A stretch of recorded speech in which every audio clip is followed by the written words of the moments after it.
Alright guys, it is time for a final update on the Paludarium. But it will be coming back. I am going to be redoing the Paludarium. I did decide to redo it. The last time I gave you guys an update on this tank was probably about mid-January, maybe February. And I was kind of talking about different things I wanted to change about it. And there's kind of a lot of things that worked with this design and things that didn't. So I'm going to go ahead and get a little bit more in depth with that now and give you guys a little hint of what's coming in the future. Alright, so you'll have to excuse the look of it right now, right? All the plants are pretty overgrown at this point, and that's mainly because I was planning on changing it up. So I let the plants really grow out in order to get enough clippings of them to restart this thing and kind of have it filled in pretty well. 1 to 3 done. I'm going to be sticking with most of the same plant choices in the redo. There's a few that won't be included, like I'm probably going to remove the bigger plants like this dwarf. Man, my head is drawing a blank now. Hold on 1 second.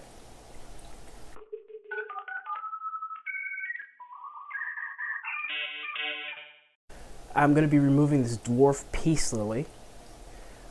It grows a little too tall, even with a lowered water line like what I'm planning, and so I'm just going to eliminate that one from the Paludarium completely. And I'm also going to be removing this vine here, which is actually got included in this tank by accident. It came in with one of the mosses, and it grew really nice. I like the look of it. But it has the potential to really take over the tank. It grows pretty quickly, and so I'm going to take that one out too. Plus, it's not really a South American plant, so if you're not familiar with this Paludarium, it is a South American Paludarium, so I'm kind of sticking with that theme with plants that are, you know, either very similar or from that region of the world, and that goes for above and below the water. So what has worked with this tank? The waterfall has been a success. You can barely see it now because the plants are completely overgrown. But I'll include a clip from one of my earlier videos where you can really see it, and it runs through here pretty nicely. So I think when I redo this thing, I will for sure have something like that in the new setup. Most of the plant stocking works with this tank. All the plumbing is working well, the lighting's working well, so not really any changes with that. Now the things that did not really work out as well. Sorry, you guys can probably hear it in my voice. I've been struggling, been a little sick lately. I will be lowering the water level down a little bit. I've gone ahead and marked where I'm going to be doing that. So this is where the water level is now, and this black line is where I want it. So we're looking at about 2-3 inches less water in the tank, which means I will have to re-drill a new hole for this tank. So I will be doing that. I'll re-drill a hole lower down, and I'll be covering that with a piece of glass. I will show you guys how I'm going to do that. But the plants underwater are staying the same, but I will be removing all of the background and land buildup in this tank, completely redoing it.